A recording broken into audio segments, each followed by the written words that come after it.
शिव की पंचायत में जो दुर्गा जी विराजमान है, जो आदि शक्ति बैठी हुई है, माँ देवी जो बैठी हुई है, वो कोई साधारण नहीं है। वो दुर्गा कोई साधारण नहीं है, वो दुर्गा कोई सहज नहीं है। महाराज शिव पंचायत में माता दुर्गा भवानी के बैठने के कुछ कारण और है। पशुपति व्रत में पहला दिया, जो 5 दिए लगाए जाते हैं, उसमें पहला किसका है? जम के बोलो जरा, मां दुर्गा। दूसरा दीप पशुपति व्रत में जो दूसरे नंबर का दिया लगाया जाता है, वो दीप हमारे कुल देवी, कुल देवता, पितृदेव, आहुत देव, वासुक देव, जो भी आपके घर के देवी देवता हैं, उसके निमित्तार्थ लगाया जाता है। दूसरा दीप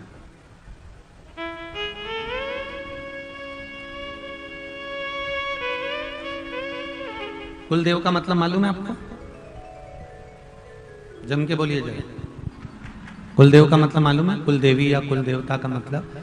कुल देवी और देवता का मतलब होता है जिस देवता से या जिस देवी से आपका अधिक स्नेह जुड़ा हुआ हो, वो कुल देवी या कुल देवता कहलाते हैं, जिससे आपका स्नेह जुड़ा हो, जिसके प्रति आप पूर्ण तरह से समर्पित हो, जिसके प्रति आप पूर्ण तरह से समर्पण का भाव लगते हो, और जिनकी पूजन और अर्चना आपको श्रेष्ठ लगती है, अच्छी लगती है।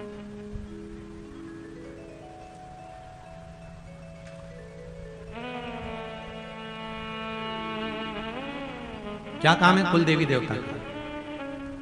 घर में 3 तरह के तुलसी के क्यारे होते हैं। पहला चौकोर, दूसरा षडाकृति का, 6 षडाकृति कमल के फूल जैसा 6 आकृति होती है। तीसरा गोल।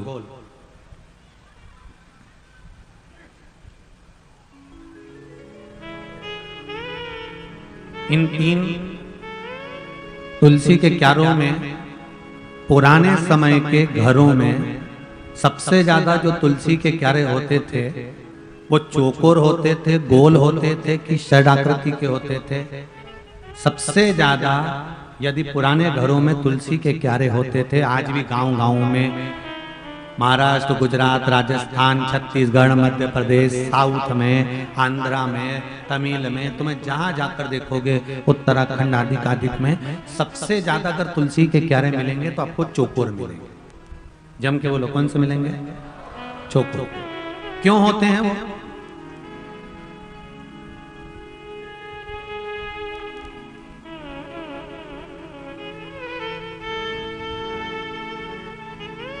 किस लिए?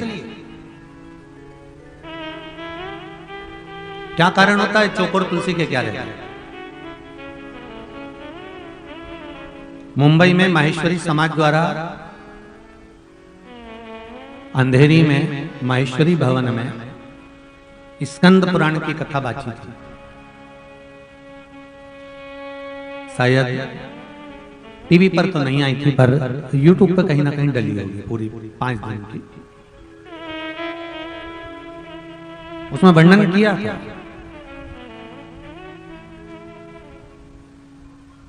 कि चौकोर जो तुलसी का क्यारा होता है, इसमें पितरों का, कुल देवता का, कुल देवी का, कुल के जितने भी हमारे पूर्वज होते हैं, उनका स्थान चौकोर तुलसी के क्यारे में बना हुआ होता है। अपने आप उसको बनाने की जरूरत नहीं पड़ती।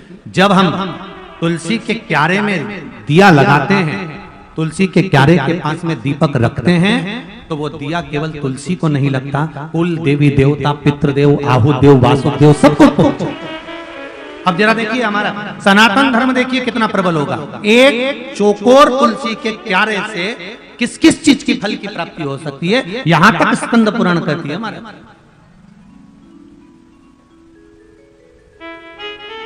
किस किस के यहां पर चौकोर तुलसी का क्यारा? जरा हाथ उठाओ, सबके यहां? अरे वाह, धर लो जरा, धर लो, बहुत बढ़िया। चौकोर तुलसी का क्यारा किस किस चीज की फल देता है?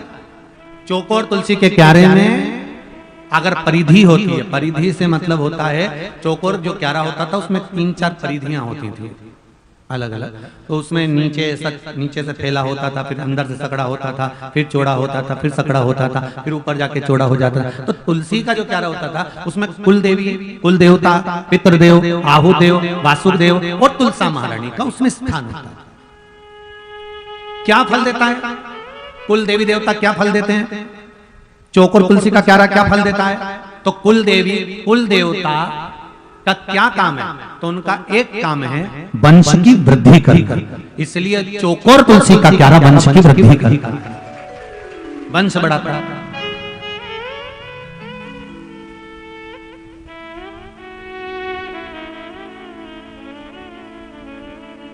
अगर चौकोर तुलसी के क्यारे में बहू विवाह कर आई, बेटी अगर विवाह कर आई ससुराल में, और ससुराल में आने के बाद उसने एक नियम ले लिया कि मुझे तुलसी के क्यारे में जल डालना है, घी का दिया लगाना है, दीप लगाना है, तो उसके घर में कभी वंश की कमी नहीं हो सकती, वंश बढ़ेगा ही, चाहे वर देना पड़ेगा। स्वयं यशोदा जी का चरित्र करता है, स्वयं यशोदा जी का चरित्र। यशोदा जी की माता जी, माता यशोदा की मां पाटला देवी, और पाटला देवी ने अपनी बेटी यशोदा को कहा, पुत्री मुझे एक संत ने यमुना जी के घाट पर कहा है कि तू ब्राह्मणों का भोजन तुलसी के क्यारे के नीचे कर, और श्रावणी पूर्णिमा के दिन अगर तू ब्राह्मणों का भोजन कराएगी, तुलसी के क्यारे के नीचे दीपदान करेगी, और अगर तू ब्राह्मणों का भोजन कराएगी तो बेटी तेरी भी गोद जरूर संतान से भरेगी, ये पक्का कहती है माता पाटला देवी ने अपनी पुत्री यशोदा को ये बात कही। तो यशोदा जी ने ब्राह्मणों को बुलाया भोजन करने के लिए। भोजन करने के लिए जब ब्राह्मण आए तो नंद बाबा की तो दाढ़ी सफेद थी, बाल सफेद थे, क्योंकि 60 साल के हो गए। अब यशोदा जी भी 55 की तो हो ही गई होंगी। अब नंद बाबा ने खीर और मालपुआ परोसा, तो थोड़ी देर बाद उन्होंने नंद बाबा ने यशोदा जी से कहा तू भी खीर परोस करा। अब यशोदा जी खीर परोसने गई तो इतना लंबा घूंघट यशोदा जी ने डाल दिया। पहले के समय में चलता था, माता इतना घूंघट करती थी। अब आज के जमाने में तो वो घूंघट धीरे धीरे धीरे धीरे धीरे यहाँ, अब भले ना हो पर पहले तो नियम था कि लंबा घूंघट चलता था। आज के जमाने में तो बहुएं 2 बार इतना घूंघट कर लेती है। एक बार जब शादी करके आती है तब इतना घूंघट रखती है क्योंकि मुंह दिखाई होती है तो सोने की रकम मिलती है, और दूसरी बार बहू इतना घूंघट जब रखती है जब घर में बूढ़ी कोई मरे, कोई बुढ़ा बुढ़ी मर गए, कोई डोकरा डोकरी मर गए, कोई घर का बुजुर्ग मर गया, तब इतना घूंघट रखती है क्योंकि आंख में एक भी आंसू तो आते नहीं है, घूंघट डाल कर चिल्लाती रहती, चिल्लाती। अब उसको तो चिल्लाना है बस, और बड़ी बड़ी डिजाइन में चिल्लाती है, वो चिल्लाती भी है तो अरे अम्मा हमको छोड़ के चली गई, हमको भी साथ ले जाती। इतने में पति पास में बैठकर रो रहा था, उसने कोनी मार कर चुप रहे अम्मा, क्या 4 व्हीलर गाड़ी लेके गई है जो हमको भी ले जाती, तो बैठे रहे। फिर उसने टॉपिक चेंज करा, दूसरी डिजाइन में रोना चालू करा, और इतनी देर में सास के कान में सोने की मुर्की दिख गई तो रोती रोती घूंघट करके और कान की मुर्की को दांत से कतर ले रही, और कतर के मुर्की रख ली मुंह में, और देवरानी से बोली अब तू रोले में आई, अब भी पानी पी के। वो गई अंदर और सोने की मुर्की अलमारी में धर के और बाहर आके बोली अब अम्मा को ले जा, ले जा। ऐसे चोटे चोटे भरे पड़े घर में। अब सोचो जरा तेरा क्या होगा रे कालिया, विचार करिए।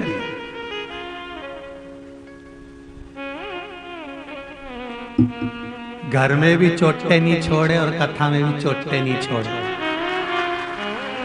इनका क्या करो। इसलिए बेचारे प्रशासन वाले, पुलिस प्रशासन कितना ध्यान रखे, और तुमसे हाथ जोड़ जोड़ के वो ध्यान रखो, जागते तो तुम सो रहे थे अभी तक, इतना कितना कहे।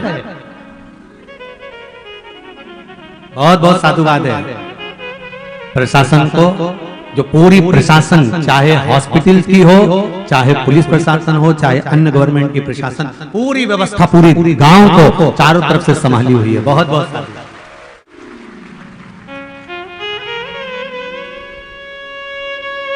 चारों तरफ से संभाले, बहुत बहुत साधु।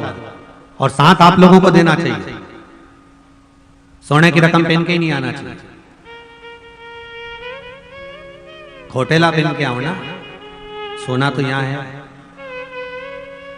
हीरा तो मेरा शिव है। एक बार अगर शंकर मिल गया तो फिर रकम की जरूरत पड़ेगी। रावण को सोने की लंका दे दी थी एक ही बार में, जा। रावण क्या लेकर गया था? केवल एक यज्ञोपवीत धारण कर लंकाधिपति रावण अपने कंधे पर एक जनेऊ पहनकर भगवान शंकर की आराधना कर रहा था। मस्तक पर त्रिपुंड लगा हुआ था, कंधे पर जनेऊ पड़ी हुई थी। तो मंदोदरी ने आवाज लगाकर कहा था लंकाधिपति रावण से, हे लंकेश स्वामी,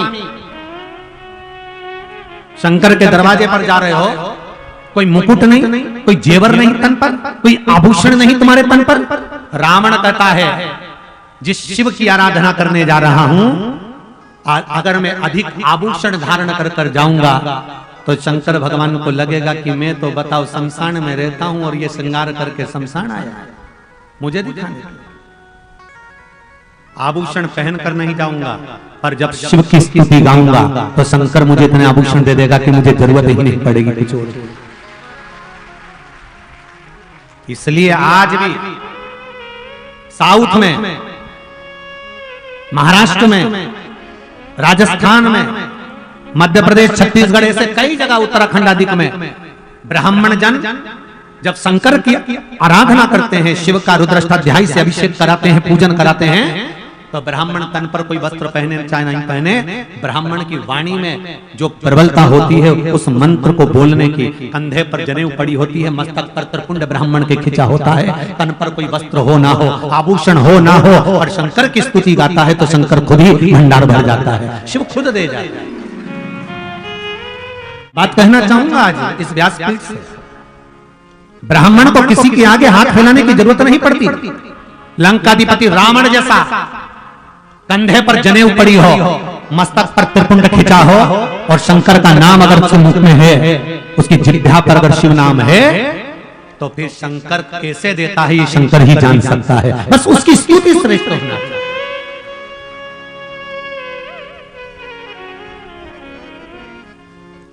एक बात शिव महापुराण में वर्णन आती है, आप लोगों से भी कहूंगा कि शिव कथा, शिव मंदिर में पूजन, शंकर का अभिषेक, शंकर की आराधना, शंकर की पूजन, शंकर का स्मरण, जिसके हृदय में विश्वास शंकर के प्रति हो, शिव के प्रति जागरूकता हो, सबसे पहला निमंत्रण उसी को देना चाहिए कि इसके भीतर शिव में विश्वास है, तो ये शंकर की आराधना, शंकर का स्मरण, शंकर की पूजन, शंकर का अभिषेक, ये हमको श्रेष्ठता में करा देगा। विश्वास ही नहीं होगा उसका यदि शिव में, और आपने अनुष्ठान कर भी लिया तो कोई फल मिलने वाला है क्या? अगर विश्वास है तो शिव है।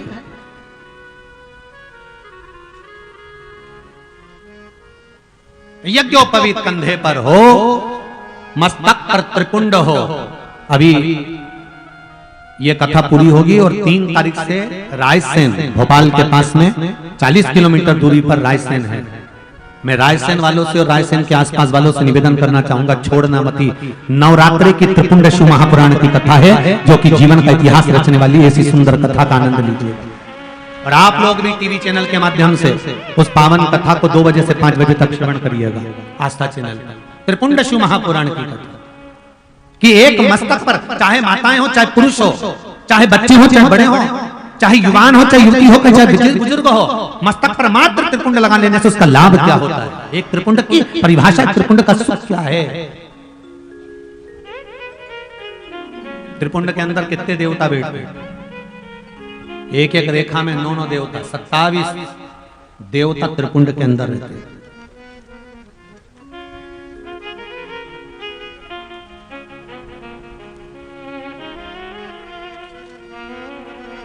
कंधे पर पड़ी हुई एक यज्ञोपवीत का क्या फल होता है?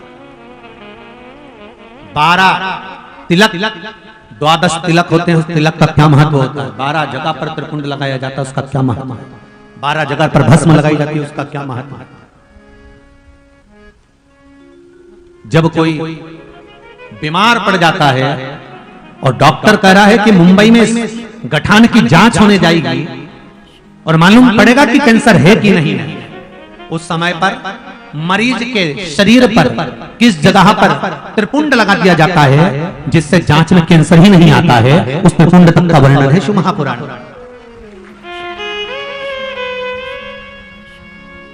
शंकर की भस्म त्रिपुंड का बड़ा बड़ा व्याख्यान, उसको सुनेंगे रायसेन की कथा में।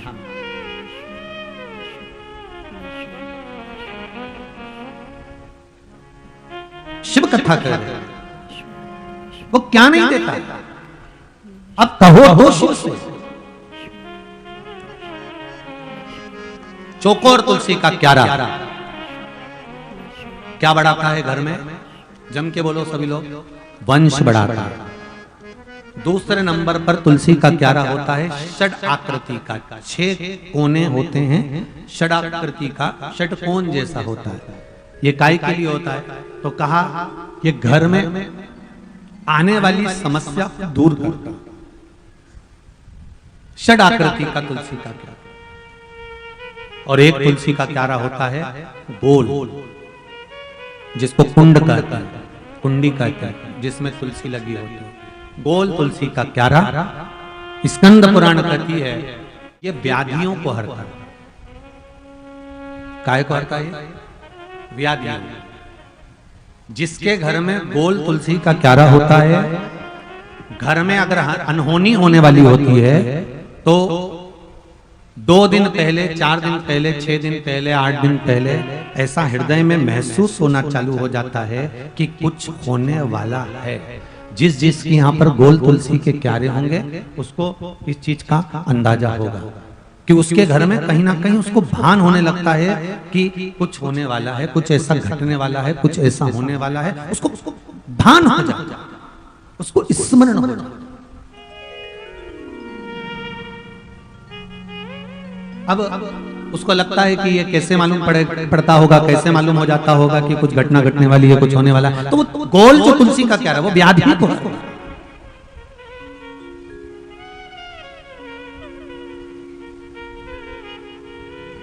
वो व्याधि का हरण कर ले।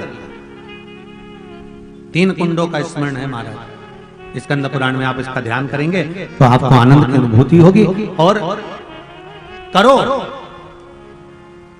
तुलसा जी का स्मरण किया था, स्वयं माता यशोदा जी ने ब्राह्मण भोज कराया था, इतना घूंघट रखा, खीर परोसने के लिए गई। ब्राह्मणों ने देखा नंद बाबा की दाढ़ी सफेद है, बाल सफेद हैं, ये तो घूंघट इतना लंबा करी है, ऐसा लगता है नंद बाबा के छोरे की बहू है।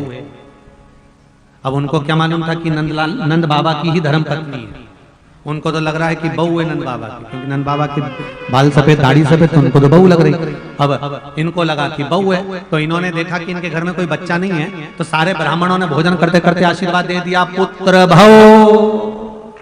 जैसे ही कहा पुत्र भव, यशोदा जी ने पल्लू करा ऊंचा, जैसे घूंघट ऊंचा करा तो यशोदा जी के बाल भी सफेद थे। इतने में सारे संत ब्राह्मण एक दूसरे को कोनी मार के बोले ये भी डोकरी है। आशीर्वाद गड़बड़ हो गया। नंद बाबा की पत्नी है, अपन समझे थे बहू है, अब इनके घर में छोरा चोरी कहां से आएगा? ये 60 गई है, 55 की संतान कहां से होगी? नंद बाबा ने कहा बाबा संत गुरुदेव ब्राह्मण जन आप लोग आशीर्वाद दे रहे हो पुत्र होने का, कहां से होगी? मैं 60 का या 55 की। इतने में ब्राह्मणों ने कहा तुलसी जी के क्यारे के नीचे हम भोजन कर रहे हैं, श्रावण का महीना की श्रावणी है, हम अगर कहते हैं कि पुत्र होगा, मतलब ब्राह्मण अगर भोजन करते करते वर दे देता है तो देवताओं को भी उसको स्वीकार कर वर पूरा करना पड़ता ही है, वर पूरा करना ही पड़ता है। इसलिए ब्राह्मण जब भोजन करे तब आपको ज्यादा बात नहीं करना चाहिए, पर आपकी आदत पड़ी है। महाराज पूड़ी कैसी बनी है? हम महाराज के भाटा जैसी बनी है। अरे यहाँ कथा करे कि ब्राह्मण भोजन करे तो बात मत करो, अगर बन सके तो थोड़ी सेवा करो।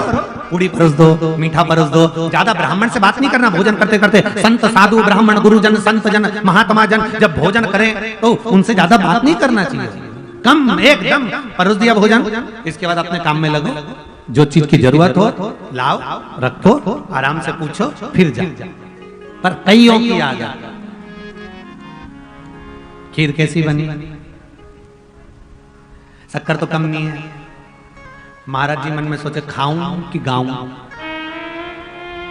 अब तुम जैसा बोलो वैसा कर दो। अब तुम बोलो कि भोजन का बखान गाऊं तो भोजन का बखान गा देता हूँ। पूड़ी अच्छी बनी है, सब्जी में बहुत जोरदार नमक डला है, मिर्ची भी अच्छी है, इसके बाद सब्जी में अचार वचार सब जोरदार है, खीर भी जोरदार बनी। पर अब तुम कहो कि गाऊं तो गा रहा हूं। खाने की बात तो तुम्हें भोजन करते करते जब आत्मा की तृप्ति होती है, अंदर से निकलता है कि क्या आनंदमय जजमान है, कितने प्रेम से भोजन कराया है, भगवान इसकी मुराद पूरी करे, इसके मन में जो आए वो कार्य सफल हो। तो ब्राह्मण का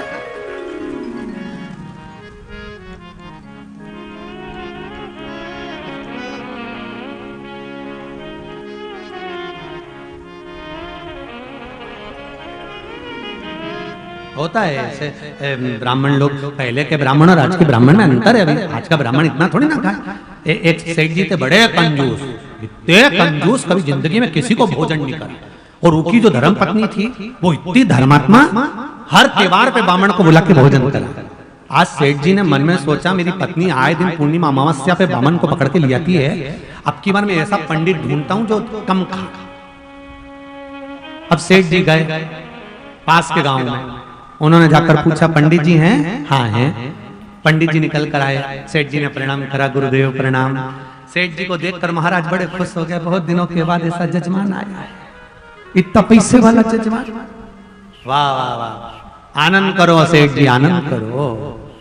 सेठ जी ने पूछा गुरुजी कल अमावस्या है, भोजन करने आना है। अरे सेठ जी आप बुलाओ और मैं नहीं आऊंगा। नहीं पर एक बात पूछ रहा था मैं आपसे, बोलो कितना खाते हो? सेठ जी की बात सुनी तो पंडित जी ने मन में सोचा यही लिखा था मेरी किस्मत में। कितना खाते हो? पंडित जी बोले 4 पूड़ी खा लेता हूँ, 2-4 कटोरी खीर, 2 एक सब्जी का कटोरा और बालूशाही इमरती भजिया पकोड़ा जो होगा वो इतना इतना इतना इतना चलेगा। इतने में सेठ जी बोले रहने दो, कल अमावस्या नहीं है, अगली अमावस्या पे आना। सेठ जी पास के गांव में गए, वहां पर एक पंडित जी के एकदम दुबरे पत्थर, एक चीटी उंगली के जैसे, छोटी उंगली जैसे, एकदम दुबले पत्थर।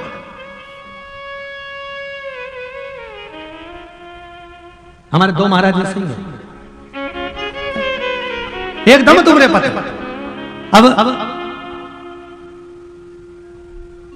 उन्होंने पंडित जी को देखा, सेठ जी ने कहा पंडित जी राधे राधे। पंडित जी बोले राधे राधे। पंडित जी बोले कैसे आना हुआ? सेठ जी बोले कल अमावस्या है, भोजन करने के लिए निमंत्रण देने आया हूं। आप कितना खाते हैं? सेठ जी ने पूछा। पंडित जी बोले शरीर देख लो, 2 रोटी बिना घी की खाता हूं, ज्यादा मीठा नहीं खा सकता, शरीर में शुगर है। सेठ जी ने मन में सोचा भगवान की कृपा ऐसा पंडित मिला, सारी बीमारी इसी में